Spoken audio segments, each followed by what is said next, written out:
Right. Okay. Really briefly, Campi Aperti, well, the group is called Campi Aperti per la Sovranità Alimentare, which means open fields for food sovereignty. And it's a group that was founded in 2001, sort of immediately after the Genova Social Forum. And basically it was in its beginning, let's say it's in its origins, it was a group of about 8 people, 4 farmers and 4 let's say city dwellers who started talking really seriously about discussing food sovereignty, and the fact, you know, it's kind of one of the first times, at least in Italy, where the concept of food sovereignty kind of applied to the so-called first world, you know, was being explored, where people actually started asking themselves, you know, do we really have food sovereignty? Do we have the ability to choose what we eat and how it's made, how it's produced, what kind of ethics are followed or are not followed, how sustainable it is, et cetera, et cetera. And, you know, of course, their answer to this was no. So, you know, the food sovereignty sort of applied to what was at that time called the third world or developing countries or all of this, you know, was kind of missing the point that all of us sort of have to fight for this right to be able to choose one of the most basic, the most basic thing that keeps us alive, which is how we eat. Okay, so it started in this way, also because, you know, in let's say in modern times, it is very, very difficult, if not nearly impossible, for a small scale organic farmer to exist. So, you know, the whole idea behind Campi Aperti is find a way to exist, let's say, as a small scale farmer, and for people in the cities, find a way to be able to have small farmers that exist around the city that I can buy my food from. So this is, you know, the idea is that it's this sort of essential alliance and interdependence between who's buying food and who is producing food, and that through like a direct relationship. So, you know, it seems really basic and everything, but it's kind of one of these basic things that's revolutionary. The idea is, all right, let's get out of the mainstream economic system and create our own system as a community where the farmer sets the price and the consumer agrees on the price directly with no kind of speculation involved. And that was sort of the basic formula. The first market that was opened in 2001 was actually one stand that had, you know, 4 different producers that were kind of together. It was illegal because farmer markets were contemplated at the time by the Italian legislation. And it was in this squat, basically, a really famous squat here in Bologna called XM or XM, which was like, you know, sort of, I don't know if it was Destiny or whatever, but the ex general market area of Bologna. And it grew into, you know, today, well, what is Campi Aperti today, which, you know, we have 7 markets in the city of Bologna. We used to have 8. Every so often we have a market that closes and, you know, other ones that open. About 150 small scale farms, and we have about 600 members at this point. And but how did the first group come together? The 8. Well, let's say that the farmers were very near each other. I mean, it was really, really rare at the time to try small scale farming. Actually, they kind of all knew each other because it was something, you know, a couple of them were graduate students in agronomy. And, you know, what was being taught and what kind of still is being taught at the University of Bologna is you're crazy if you try to do, that's just, they didn't really even think it would be possible. It was just an experiment. So they all kind of knew each other already. And you know, it happened right after, I guess Genoa, you say in English, Genova, the social forum, where there was actually a focus group on food sovereignty. So it kind of is the thing that sparked everything. And they started having these assemblies. So, you know, okay, so this time we're talking about decision making. Well, they started having these assemblies. It started out as an assembly. And it started out as an assembly of discussion, and then they decided to pilot the market. And now with how many members you said, how many hundreds of people, you continue having assemblies, you continue having consensus decision making inside the Aperti? Yeah, I would, then maybe I'll let Alessandro talk. I would say like this, it was like, I think for a really long time, Campi Aperti had these assemblies. They weren't consensus method, that's for sure. They were sort of, well, I don't really even know how to, unstructured. Everybody sits in a circle, and we'll see what happens kind of assemblies, okay? And that is up to about 3 years ago. I mean, you know, we kind of started already experimenting things also maybe 6 years ago, 7, where we added groups, like breaking up into groups instead of, but I would say that our assemblies were pretty like old school for a really long time. And in the last 3 years, we made a conscious effort to try to introduce the consensus method. Alessandro, do you want to... Also, our assemblies are usually somewhere about 50 people that come. I see. Yeah, that's true. Well, actually, we still have a problem about people attending our meetings, our assemblies, because we are 150 farmers, and usually the people that participate are just a small amount among these. So this problem we still have. I don't think there's been a change between the former situation that Elena described as a old-style assembly. I really like this definition. It was quite a mess, actually, but it was a nice mess because everyone talking without, not being disciplined. If we had to decide like 5 things in the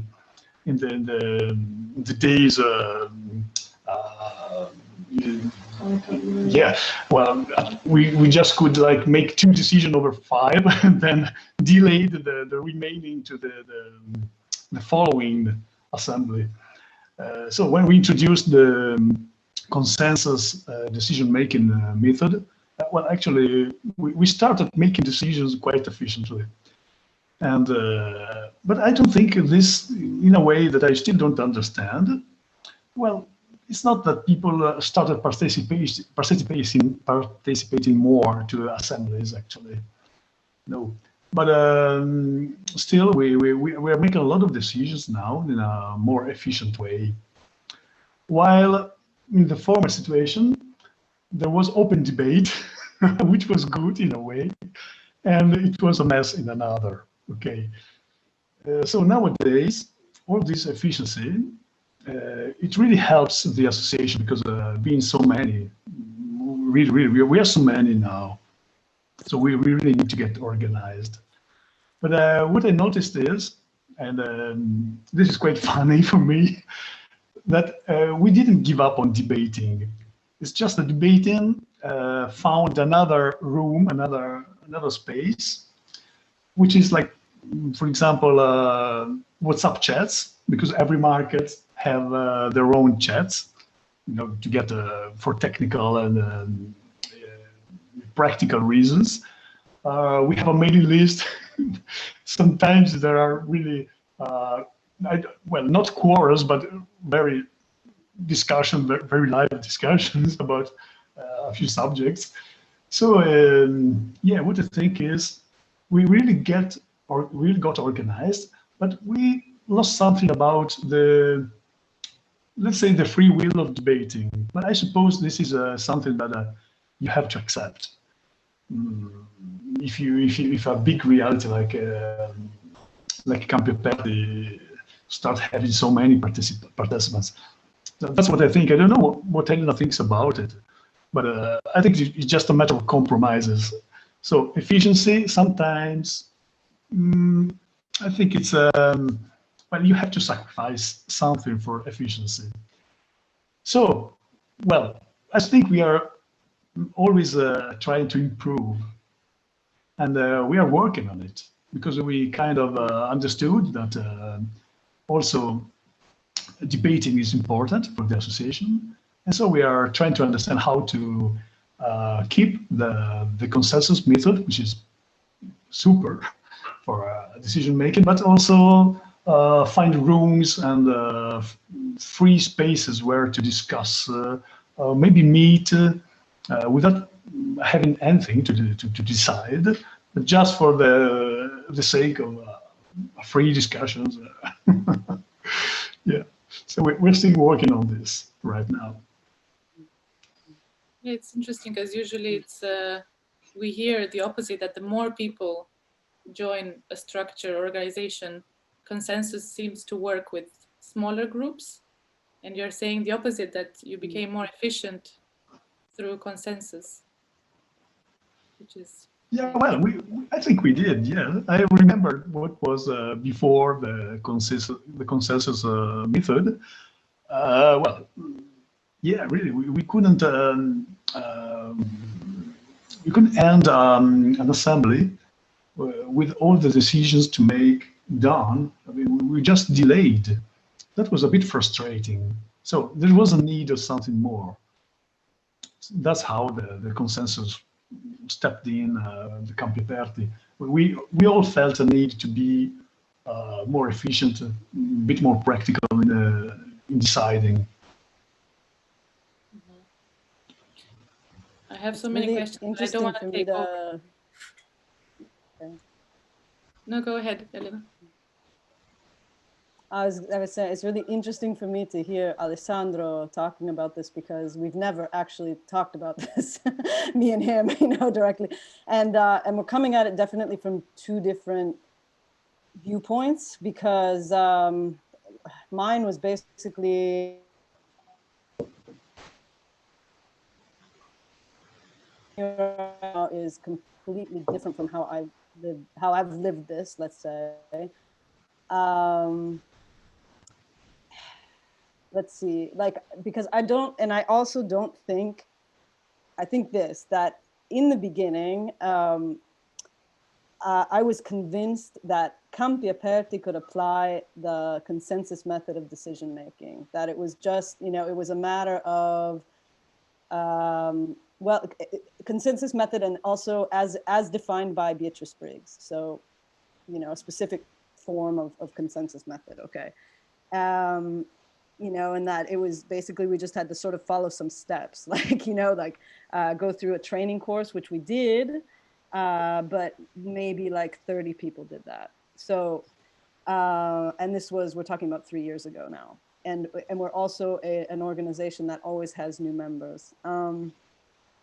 Then the other thing about facilitation is that what I discovered, let's say being one of the chief, let's say facilitators, but actually sort of improvised facilitators, is that facilitation is difficult.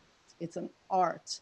And I mean, at this now this year, I've signed up for a facilitation course that's an actual professional facilitation course, because after 3 years of sort of struggling to have efficient, yes, but also enjoyable and horizontal assemblies, that I'm at a point where I know that I need more tools, and that not only me, but a lot of other people in Campi Aperti, if we're going to do this right. So at this point, after 3 years of sort of experimenting with and trying to apply the consensus method, my most honest answer to anybody who says, well, what kind of decision making do you, we try to use the consensus method, but I really see it almost as a vision at this point, and as a tendency, we can tend towards it, but we're not there because we have a lot, I mean, you know, as Beatrice Briggs says, that there, you know, those 5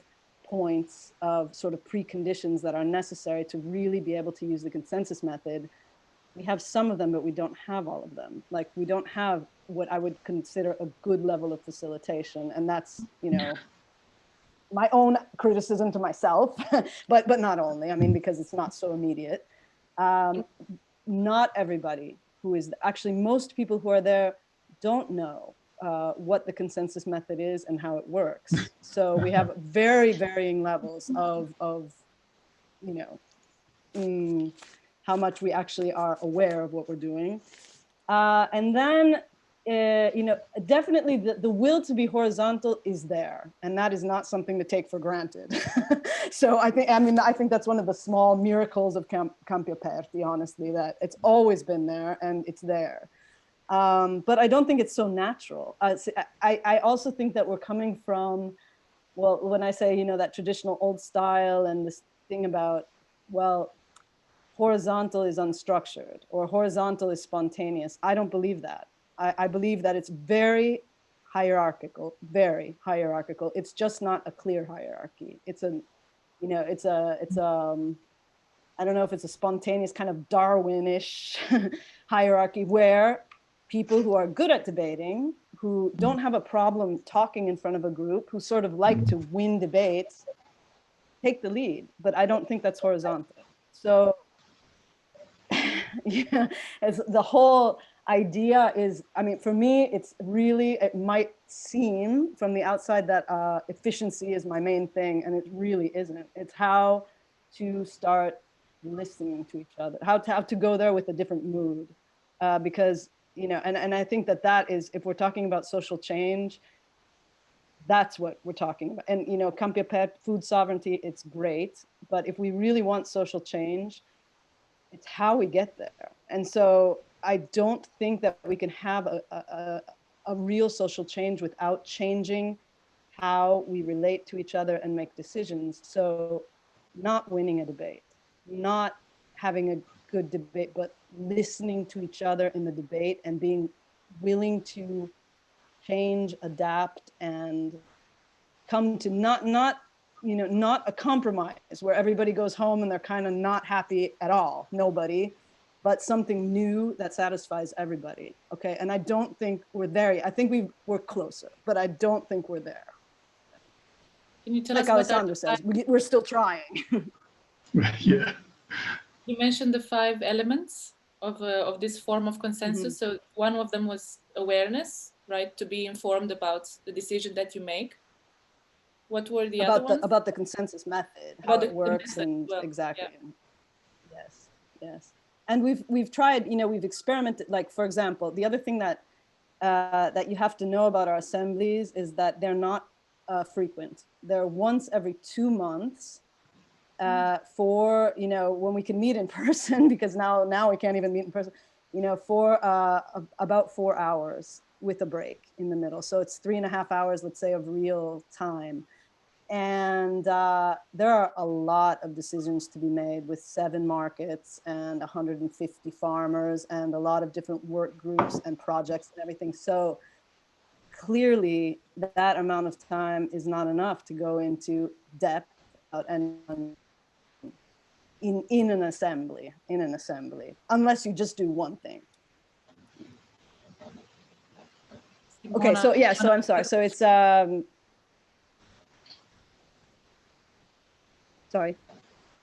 I think Simona wanted awareness about.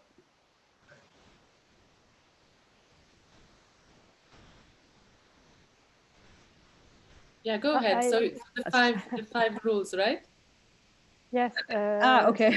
Yeah. Okay. We are. Okay. This interview is recorded and is for everybody in the world. So and people who don't know anything about the consensus method. So just the 5 basic rules.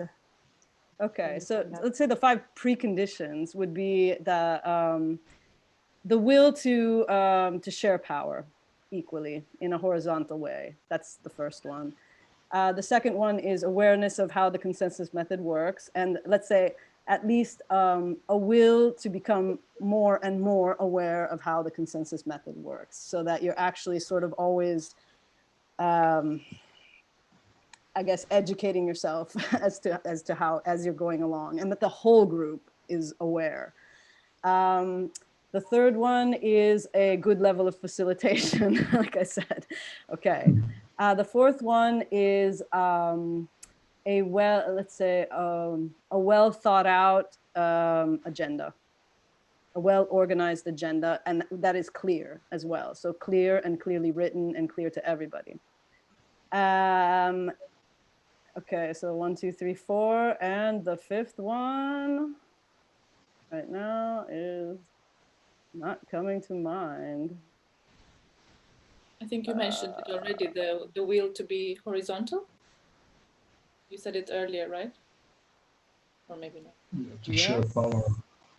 The will to share power. Now I know there's one of these big pilasters that I can't think of at the moment.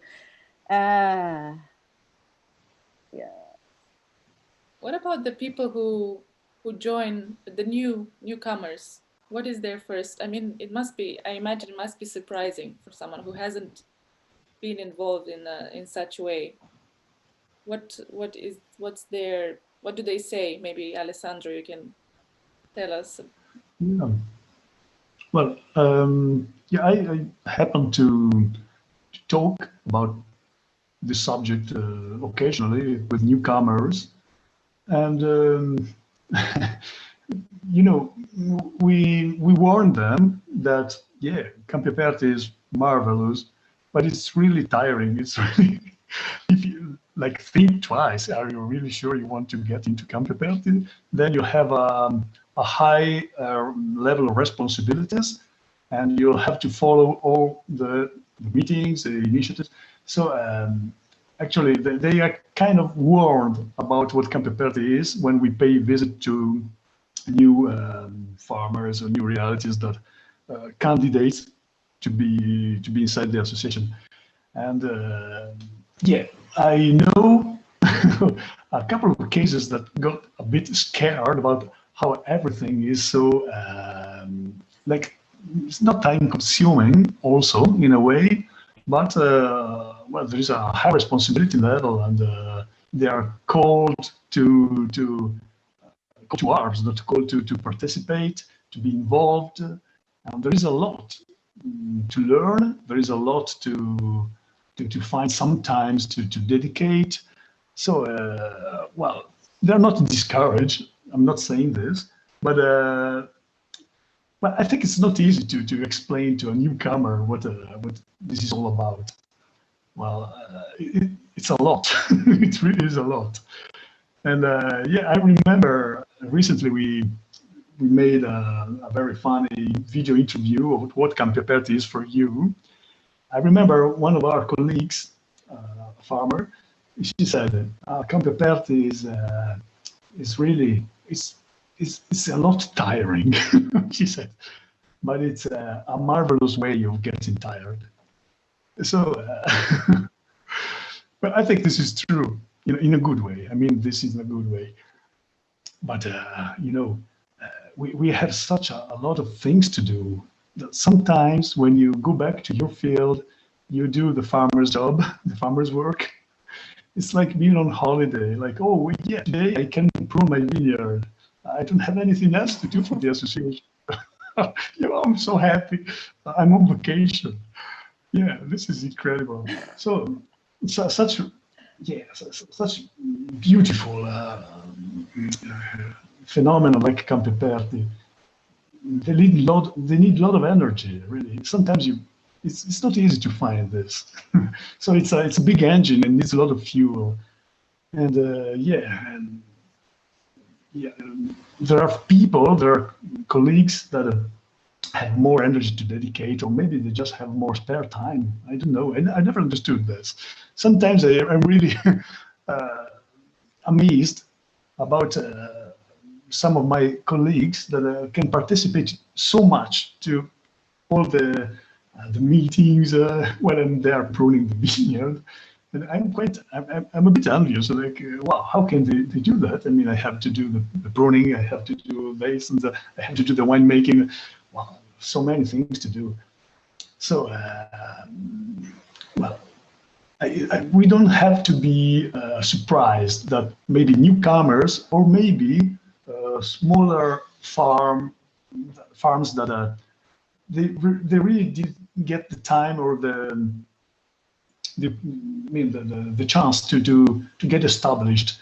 We don't have to be surprised if they just can't participate like probably they would love to, because it really takes a lot. And if you're still there working in the field to put up your business, well, business is not the right word. Your what do we say, like realtà produttive, productive realities. We call them like this. This is a wonderful word, by the way, because it goes beyond the concept of like a company or whatever. It's something more. They're still working to make it, to make ends meet the end of the month. And so how can we ask them to participate like we all would want to? So, yeah, I don't know. There's not a solution right now. I sometimes think about a solution, but I'm still not there. Okay, so I just think that sometimes this is pure philosophy, believe me. But instead of asking all the newcomers or the smaller and more frail realities to come to Campi Aperti, participate, maybe it's Campi Aperti that should go to them somehow.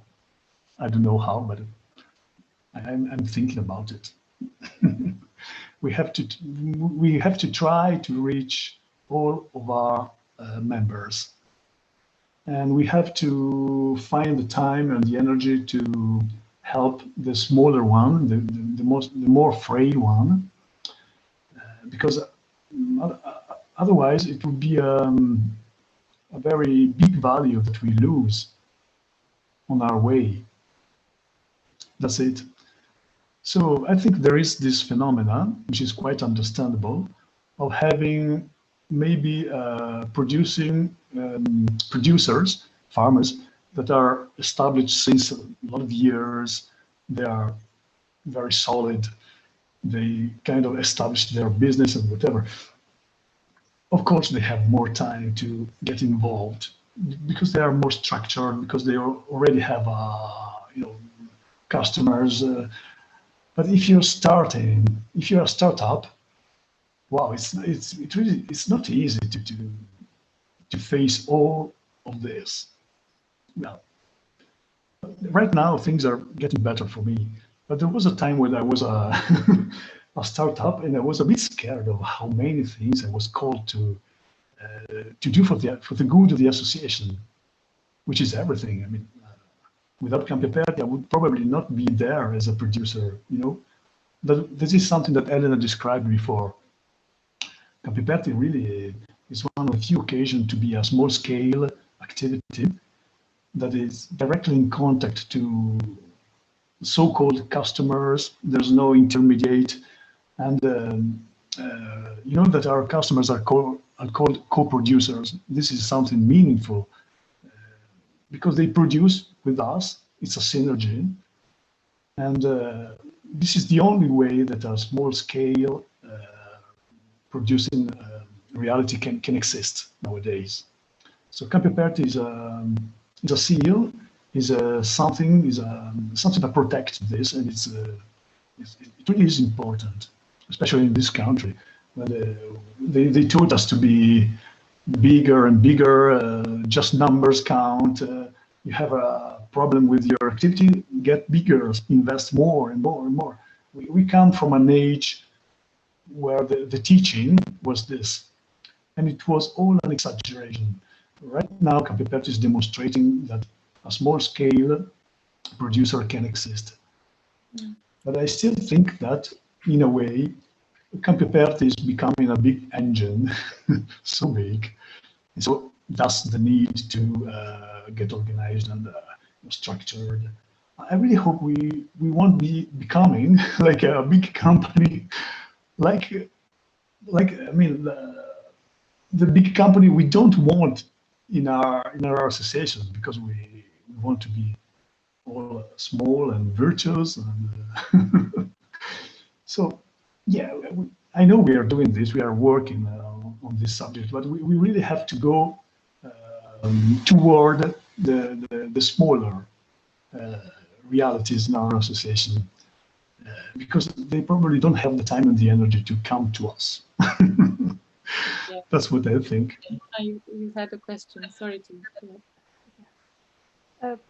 What are your decisions about? What do you spend your time in deciding for? Just okay. can you make an example of? Sure.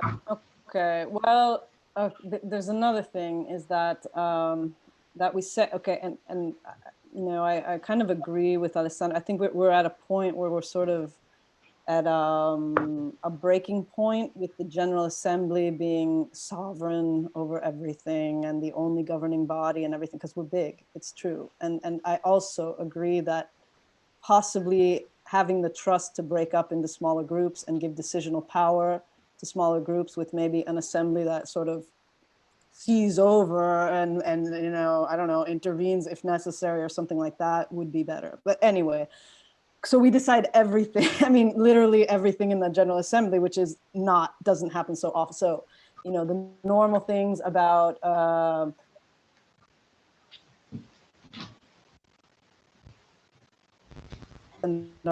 what we want to do with our markets, what kind of political projects we want to do, work groups. One of the things that every General Assembly is who are going to be new members, farming members, because people apply to become part of Campi Aperti, and we have a participatory guarantee system. So we go and we see their realities, and then the people that have gone for the visit bring back the report to the General Assembly, and the General Assembly decides whether or not this farmer will become a member. Same thing if there's a problem with participatory guarantee, like for example, maybe you have to expel somebody, that's a General Assembly decision. Oh, there are so many, there are so many different things. We also use our General Assemblies for announcements and internal sort of, you know, communication. We use it to do brainstorming about certain things. So I don't know, also how, you know, about self-management too, like, okay, how do we want to fund ourselves? We also have a whole set of internal regulations for our markets and for the products that can be there and everything. So we change the regulations during the General Assemblies or work on them. We do a lot of different things. Yeah. Can I ask I did want to say one thing. Okay. No, I don't know how much time we have, but just that, you know, for someone who doesn't know anything about consensus method, one of the things that I think is the most revolutionary about it is the idea of relationship and trust being as important as the content, if not more so sometimes. That whatever kind of project you have, with whatever kind of content you have, if your relationship falls apart, your project falls apart. And so that, you know, the quality of the relationship between people in the organization, I've come to the point where I feel that it's more important than a specific content, than any specific content. So, and I think that this is that one thing that is revolutionary about the consensus method. If you're talking about, you know, versus a majority vote, for sure, because in the majority, you just kind of try to, you know, kick out the minority and not consider what they're saying, when what they're saying is it enriches everything a lot, even if it's a minority. It could be right. I mean, the majority could be wrong or whatever, you know, it could be a better way to go. And for sure, in any kind of proposal, probably what we're talking about are the weak points of the proposal, the points that could be done differently and better of a proposal and that sort of thing, so that it's a whole new richness. But the same thing for this kind of unstructured assembly where the same 6 people who have always dominated speak. You know, the thing about the consensus method, trying to hear the voice of everybody, even people who aren't so great at, you know, voicing their ideas, but that everybody has an idea. I don't know. So on the one hand, it's this. On the other hand, the idea that really, actually, if, you know, as this thing is going on, that there's a whole other level of trust where you can actually say, you know what, this time I'm going to let them handle. I think they've got a good debate going. I think, you know, all the sides are being considered well, and I'm even going to, I'm going to stand aside. It doesn't matter if my own individual voice is heard on every single thing. So I was curious, what is your relationship with institutions? Do you inform policy? Is there any kind of relationship there? I start, or do you want to start? Well, okay. Can you hear? Yeah, I think you're connected. Can you hear? Okay. You appear to have 2 connections. Twice with us for some reason. Yeah. Maybe this All right. Let's try to one. I can also remove.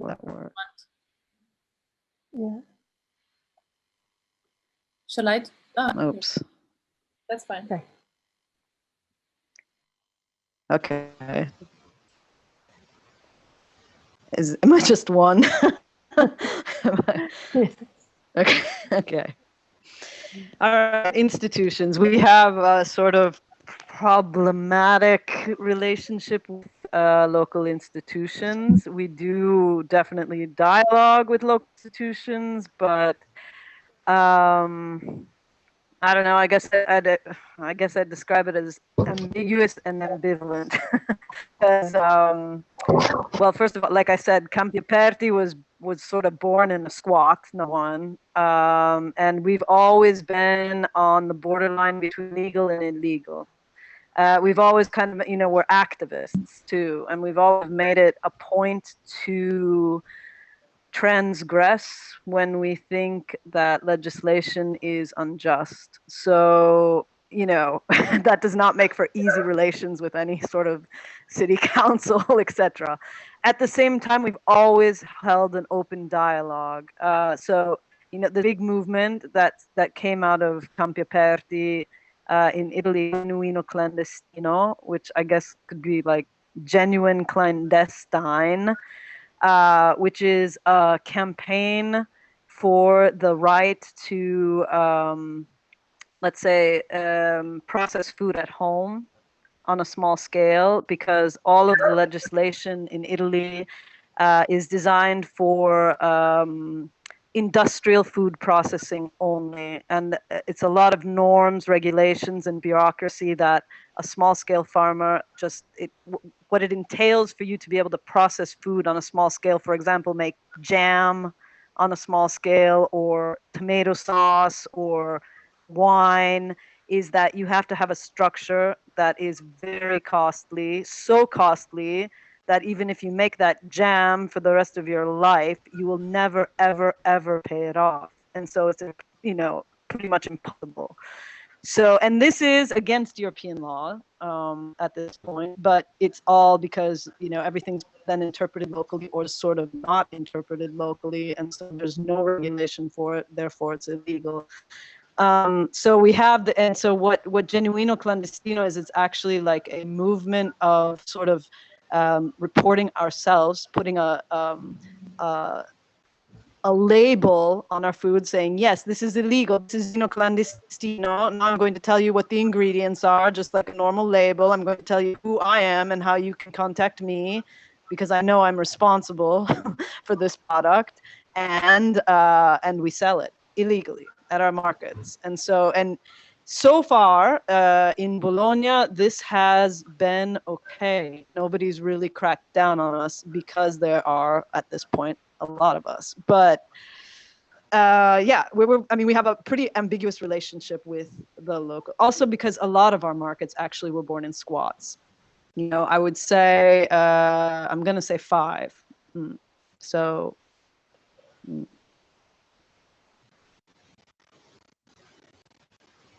Yes. And I had, you know, in this last 3 years, the great privilege of talking to the city council members, and, you know, I mean, also the other thing that happened in the period of COVID is that they closed our markets twice, saying that, well, the first time it was because, you know, in the general panic, I guess they were saying they were uncontrollable because our markets are very social places too. So I assume that the fear was that it's uncontrollable, and so therefore let's just shut them down. And I did for 2 months in March and April, even though we have a basic good, which is food, and what the assessore, I can't remember the word is for that. It's like the city, the council member, or whatever that's in charge of our sector, said to us, people can go to supermarkets. And you know, so basically, like, yes, food is an essential product if it's industrial. If it's a small local product, well, I guess it's just not essential. I don't know exactly what their deal with that. And they closed this again in November. And at that point, we held a big protest, and let's say we got pretty busy, and they had to reopen in the same week because actually we had a pretty big following, as far as our co-producers are concerned, a lot about it. So yeah, and that's how things are. I have to say that in the city of Bologna, but also the region, and it's really ambivalent too, because you know, for political campaigns or in public or whatever, any kind of official will sort of say, oh yes, and the farmers markets are such an important resource, and this and that, and, you know, the sustainable, and it's the way of the future. And in fact, there are a lot of obstacles to our markets that make them really difficult to keep. Like, for example, we have 3 markets in the city center where there's traffic limitations, and we have no authorizations to get to them. No, and that there are a lot of obstacles for us to arrive at our own markets, and that's been the case for 2 years. So. And I was also curious about the farmers. So they're all small scale. When they apply, is there a kind of you said there is an application form, and they have to meet certain criteria? Do they all own? Yeah, let's say it's they own their land. They all have a land ownership. No, not necessarily. No. I mean, the criteria are pretty not rigid, in the sense that actually we don't have an authorization on the market. They are, but generally, we could say small. We could medium for people and sell directly. The real criteria is that it's organic. Or let's say at least organic, and if it's something even, you know, agroecological, but if you're biodynamic, or if you do permaculture, you know, but at least organic, as defined by the European law. That there's no resale, and that is actually different than Italian law, where basically half of what you sell can be from anywhere. And then the third thing is that you respect workers' rights in the fields, because obviously, you know, in agriculture at this point, it's pretty endemic that you know, there are some serious basic human rights violations, workers' rights violations, and etc. And that's it. And then, you know, from there on, it's pretty, everything else is pretty flexible. The other thing is that we don't, at this point in Campi Aperti, you have to produce, if you're if you sell processed foods or something like that, you have to produce the main ingredient of what you're selling. It can't be, because there's a big risk difference between who's working in the fields and has to sell their own food and who buys ingredients and cooks. So, yeah.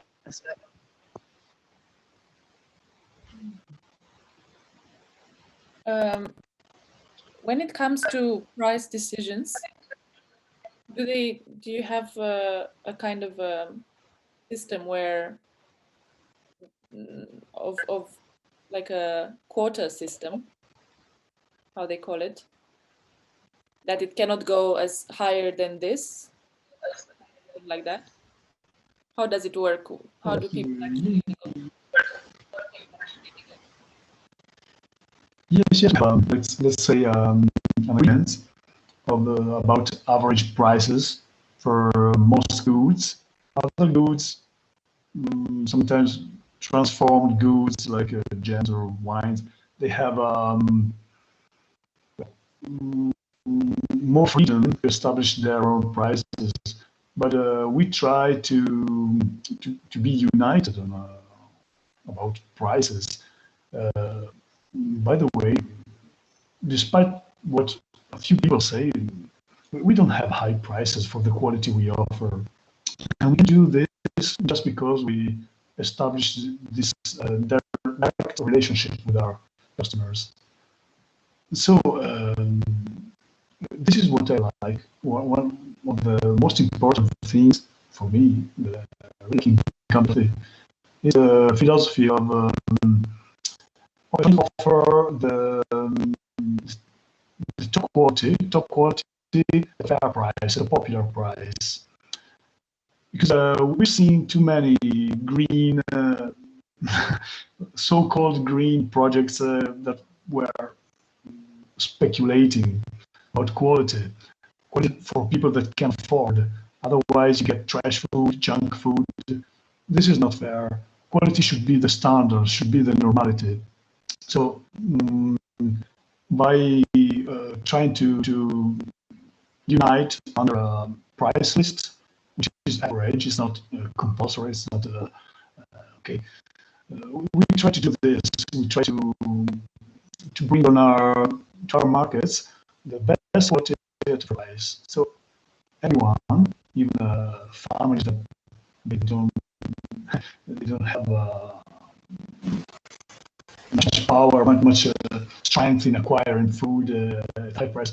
I mean, they can do that in Campi Aperti and be sure that the quality is assured. Okay, so this is very. And I wish to add something about the Genuino Clandestino that Elena was talking about. Well, another funny thing about us, which is we are rebel farmers, you know. We really are rebel farmers, but our rebellion has a feature of being like, let's say, protesting by proposing a better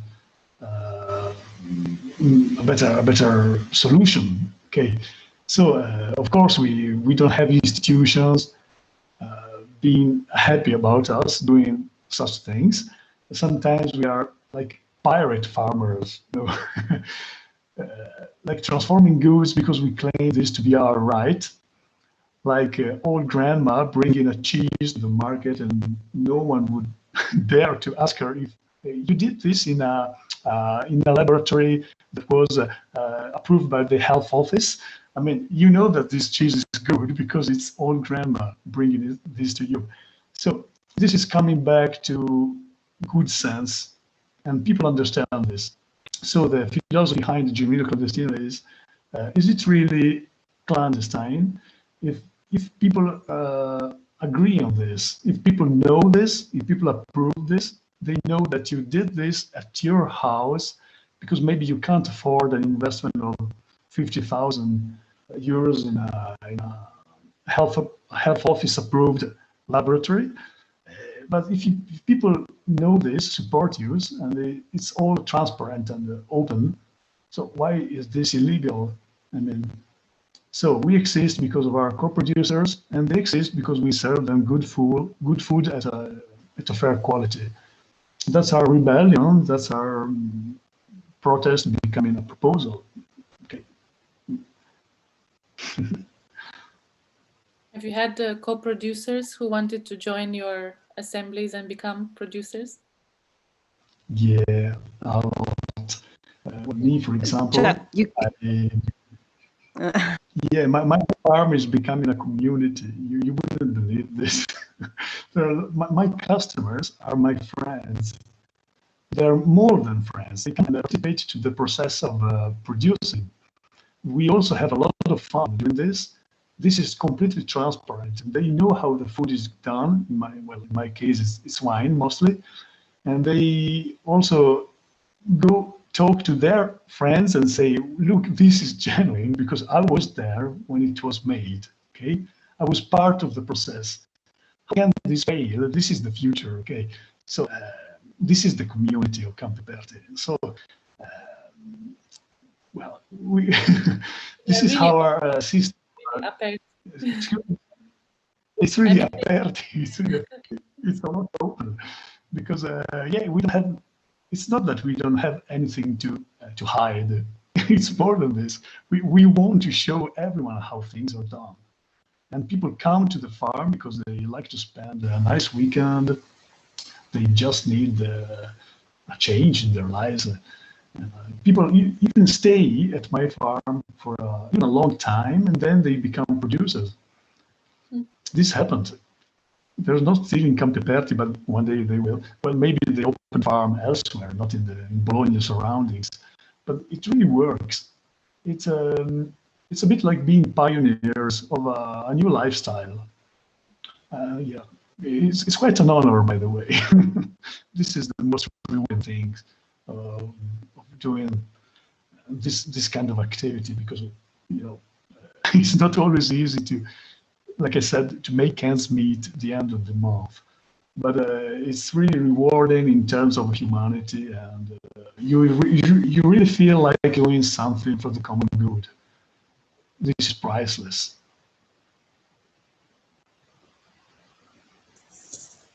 I was at Alessandro's farm, and it was really a community with people coming from abroad too, to learn how to make wine in this case, and it was really wonderful.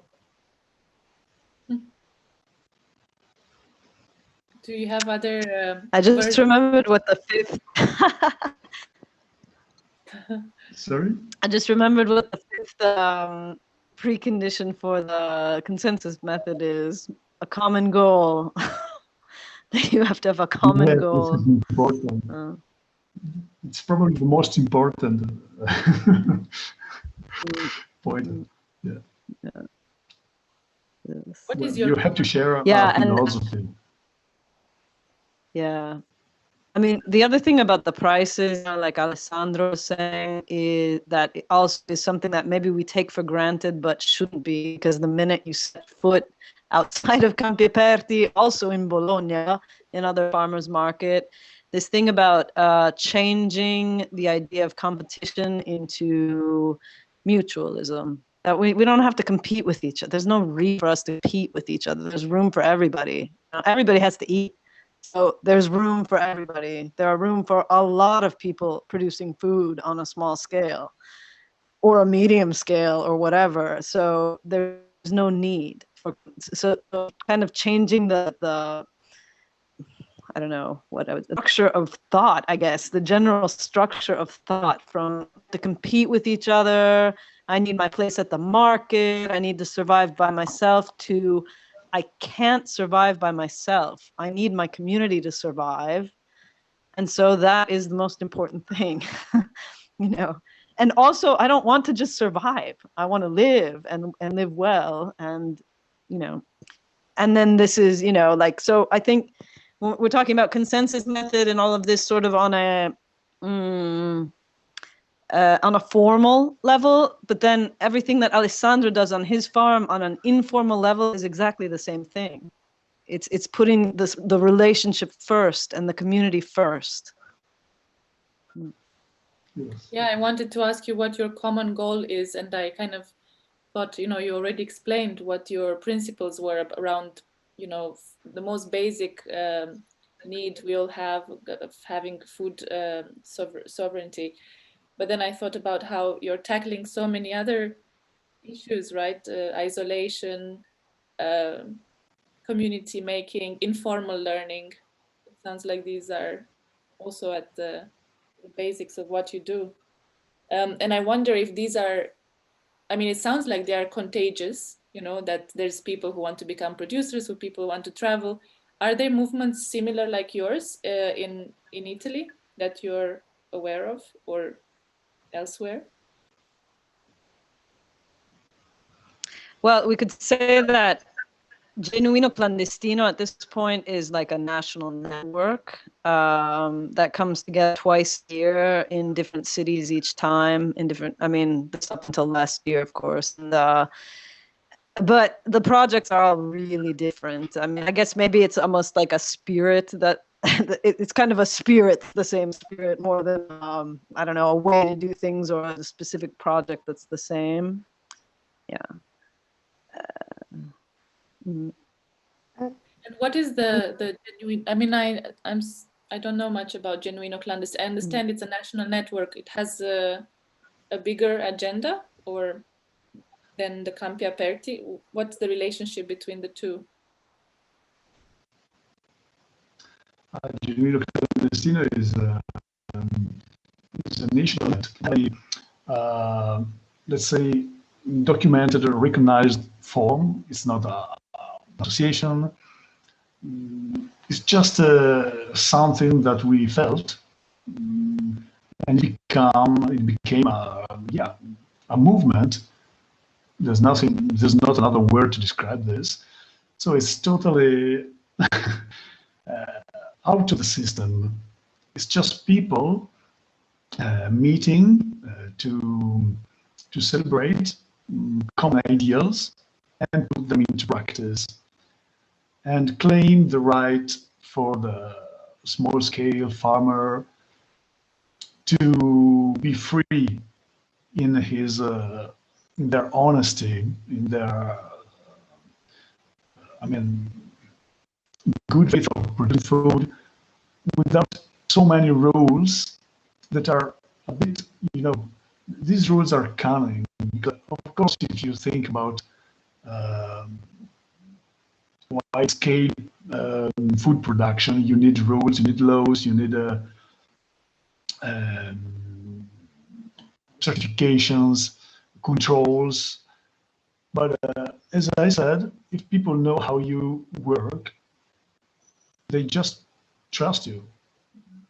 So was that so difficult to trust each other? I mean, that's what Genuino Clandestino is. It's just a movement trying to to yell people, look, leave everything else, just try to trust each other. Okay, this is the most important thing. If we really trust each other, if we really cooperate in total transparency, we don't need laws, we don't need rules, no certifications, we don't need 5,000 euros laboratory to transform food. This is called SGP, the system of, remind me of the international acronym for Garanzia Partecipata, because I don't remember. But it's a word.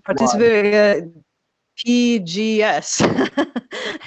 Participatory Guarantee System. Yeah, that's it. If you look it up in the internet, you see that the world is full of these systems, okay, where buyers, customers, become co-producers. So they go there and see how the food production is done. This is the real new economy, okay. This is the only thing that will survive the crash of capitalism and wide-scale production, it's all falling apart. In a way, I can say that it's time. So now I will cite another colleague of mine that I love very much, that during that famous video interview said something like, what is Campi Aperti? Well, Campi Aperti is, he was thinking about an answer, and then he said, Campi Aperti is what will remain, everything else will crumble down, will fall down. He said that, and I think it's true, because it's about people, creating, it's about humanity, it's simple things, it's about trust. These are values that will endure every catastrophe. Will remain when everything else is done for. There is also a movement in Italy about a common management of the common goods, and my cat wants to be part of it.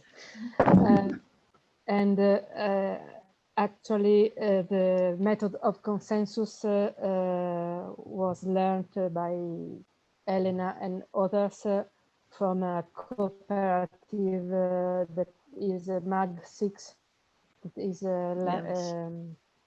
that is in Reggio Emilia, and that promotes a participatory economy, and it's a very interesting thing.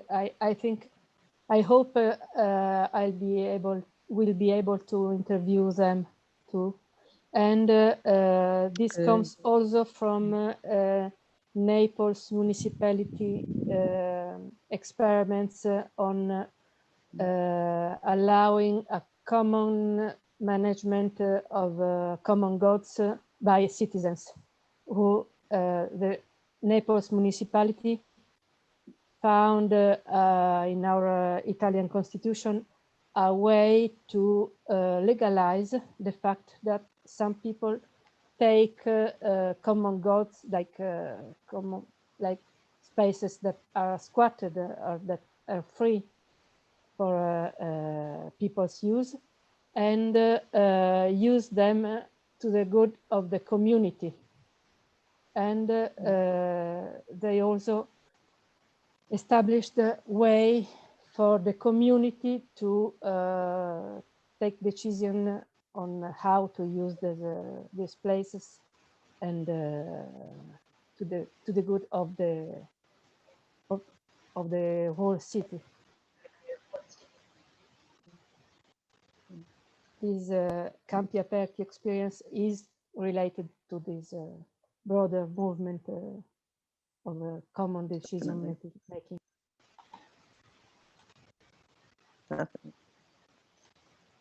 Yeah, because I was curious how it whether there is kind of the land justice incorporated, or common land, common area, common goods. Absolutely. I mean, it's not, it's not by chance that a lot of Campi Aperti markets are in squats, or that I don't, related to things about access to land. So, the other, when we say genuino clandestino, we might be talking about a specific product, but we could also be talking about a specific farm reality that's not, I guess, what would I say? That's not an official farm. That are people that have occupied land, or that are even renting, or whatever it is, or even own that land, but they're not registered as an official farm, because there's a huge, there's a cost, there's a bureaucratic process, there's a whole level that it really depends on your scale, and on a small scale, a lot of it is kind of ridiculous. It makes small scale almost impossible, if not impossible in some cases. So I have to say that at the beginning, I was kind of surprised to hear Alessandro talking about the efficiency of the consensus method, because I don't consider it a quick method at all. Actually, I think that you know, like a lot of times we still put things off. I think it's just that we do it avoiding a lot of repetition in the debate. So, you know, and so maybe that seems like it's rushed, or it seems like it's just, you know, based on efficiency or something like that. But I mean, you know, you can't use the consensus method in a total emergency, because, you know, like the house is on fire, you need to get out, and that's it. You can't use the consensus. But you know, and so I mean, even, you know, when they closed our markets and we had to have these online assemblies to figure out what we were going to do from one minute to the next.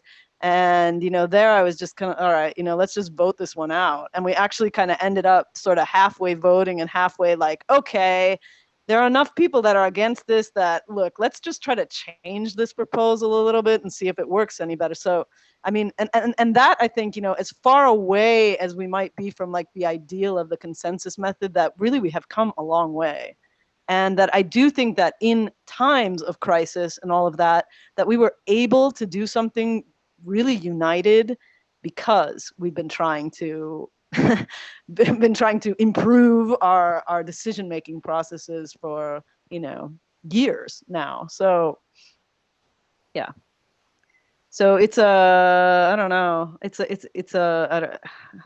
a journey, I guess. It's a journey. And I feel like, you know, we're definitely not anywhere near there, but it's sort of a pathway to be on, I guess. Yeah, and it's a very inspiring journey.